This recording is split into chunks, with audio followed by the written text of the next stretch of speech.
YCP ఓటాలను వెంటనే బిడ్డల జీవితాలతో ఆడుకుంటున్న వైసీపీ ఓటాలను అభినయరెడ్డిని గంజాయి పెట్టి పోసిన అభినయరెడ్డిని గంజాయి ముఠాని గంజాయి ముఠాని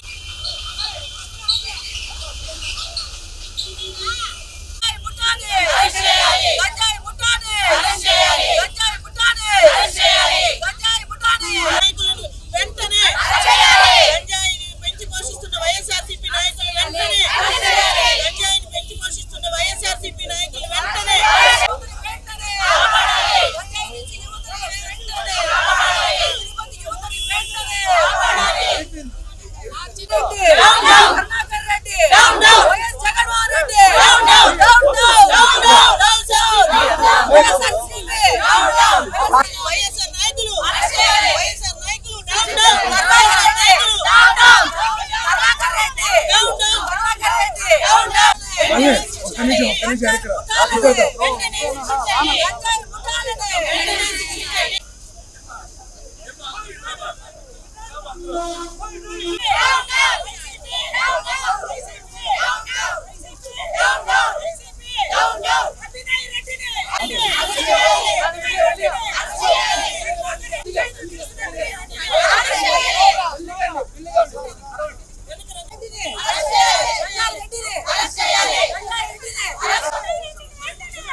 ఎన్ని మంది యువకులు హాస్పిటల్ పాలైనారంటే ఎవరినో బాగలేకపోతే చూడడానికి పోతే ఐసీయూలో మా పక్కింట్లో అబ్బాయి ఉన్నాడు ఏమంటే డ్రగ్స్ తీసుకొని ఇలా పడిపోయిండాడని ఎన్ని మంది తల్లులు గోష్ట పెట్టుకున్నారో మీరు ఈ రోజు ఈ స్థితికి వచ్చారు.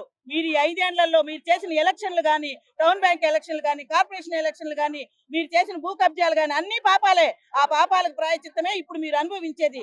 ఇంకా ఎందుకు పాపాలు చేసి తల్లి గోష్ట పెట్టుకోకూడదు. ఆడవాళ్ళ గోష్ట పెట్టుకున్న ఏ పార్టీ గాని ఏ చరిత్ర గాని నిలవలేదన్నమాట. అట్లా మీరు ఒక బిడ్డ నాశనం అయిపోతే బాధపడేది ఆ తల్లి, ఆ పెళ్ళము, ఆ కూతురు. ఇట్లా ఆడవాళ్ళ గోష్ట పెట్టుకొని మీరు ఇంకా ఏం బాగుకోవాలనుకుంటున్నారో ఈ గంజాయి బ్యాచ్ ని పెంచి పోషించి మీరు మీ పేర్లు మార్చుకోండి. గంజాయి రెడ్డి అని పెట్టుకునేసేయండి. వైఎస్ఆర్సీపీ నాయకులంతా గంజాయి రెడ్లు అని పెట్టుకోండి. అప్పుడైతే మీకంటూ ఒక ఐడెంటిటీ ఉంటుందన్నమాట. ఓ గంజాయిలు అమ్మే వాళ్ళు రెడ్లు వీళ్ళు అని అనేసి. ఇంత నీచ రాజకీయం చేయాల్సిన అవసరం లేదు. మీరు ఇంకైనా మానుకొని తిరుపతి ప్రజలు ప్రపంచమంతా తిరుపతి వైపు తిరుమల వైపు చూస్తా అంటే ఇక్కడ మీరు ఇంత పాపాలు చేస్తున్నారే పైన ఆయన చూస్తూ ఊరుకుంటాడా మిమ్మల్ని? ఏ రోజు శిక్షిస్తాడు? 100 తప్పులే 99 అయిపోయినాయి, 100వ తప్పు చేసేశారు. భగవంతుడు అనేవాడు శిక్షిస్తాడు, ఖచ్చితంగా శిక్షిస్తాడు. ఆధ్యాత్మిక నగరం తిరుపతి కేంద్రం. అటువంటి తిరుపతిలో గంజాయి దొరకడం 8 కేజీలు గంజాయి ఒక్కసారిగా దొరకడం ఎంత దురదృష్టం అంటే యువత ఈ రోజు తిరుపతిలో వైసీపీ ప్రభుత్వంలోనే కాదు కూటమి ప్రభుత్వంలో వాళ్ళకి ఎంత ధైర్యం ఉంటే ఈ రోజు గంజాయి అమ్మడానికి బయటకు వస్తారు. ఈ కూటమి ప్రభుత్వంలోనే గంజాయి 6 కేజీలు దొరికిందంటే వాళ్ళ ప్రభుత్వంలో వాళ్ళు చాక్లెట్లు దొరికినంత ఈజీగా ప్రతి షాపులో అమ్మారనడానికి నిదర్శనం ఇంతకంటే ఏముంది?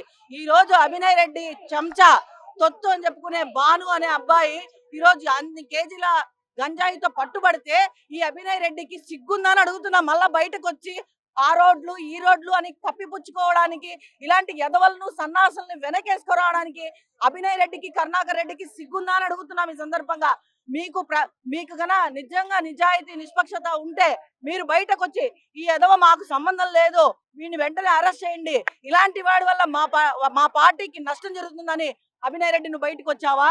నువ్వు దాని గురించి బయటికి రాకుండా ఎవరో కామెంట్ పెడితే దాన్ని తీసుకొని సిగ్గు లేకుండా మళ్ళా దాని గురించి ర్యాలీ చేస్తారంట.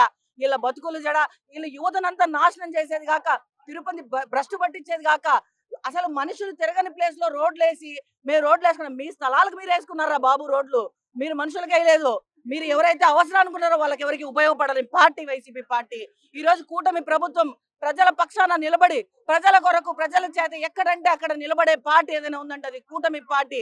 మీరు చేస్తున్న అన్యాయాలు ఇప్పటికి కూడా వాళ్ళకి సిగ్గు లేకుండా మళ్ళీ మాట్లాడడం బయటకు వచ్చి టీడీఆర్ బాండ్లు మీరు మీ బతుకులు బయట పెట్టాలంటే నిమిషం పట్టదు.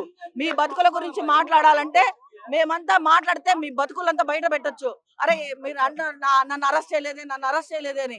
దేనికైనా ఒక టైం ఉంటది అభినయ్ రెడ్డి, వెయిట్ చేయి. నీకు కొంచెం గ్యాప్ ఇచ్చారు, ఇస్తే బలంగా ఉంటది నీకు దెబ్బ. చూస్తా ఉండు, పడిందంటే మళ్ళీ పైకి కూడా కోలుకోలేవు. నువ్వు మళ్ళీ గెలుస్తానో మళ్ళీ ఏదో నువ్వు కనీసం వార్డు మెంబర్ గా కూడా గెలవలేవు ఈసారి. నువ్వు గుర్తుపెట్టుకో, కార్పొరేటర్ గా గతంలో గెలిచావు కదా, ఈసారి కార్పొరేటర్ కాదు కదా వార్డు మెంబర్ గా కూడా నువ్వు గెలవలేవని ఈ సందర్భంగా తెలియజేస్తున్న తండ్రి కొడుకులకు మళ్ళీ చెప్తున్నా, మీలాంటి నీచ రాజకీయాలు మానుకొని మీరు బాగుంటే బాగుంటుంది. లేదంటే ఇదే మహిళలు నీ ఇంటికి వచ్చి ఈడుస్తాం బయటికి అని చెప్పి ఈ సందర్భంగా తెలియజేసుకుంటున్నా.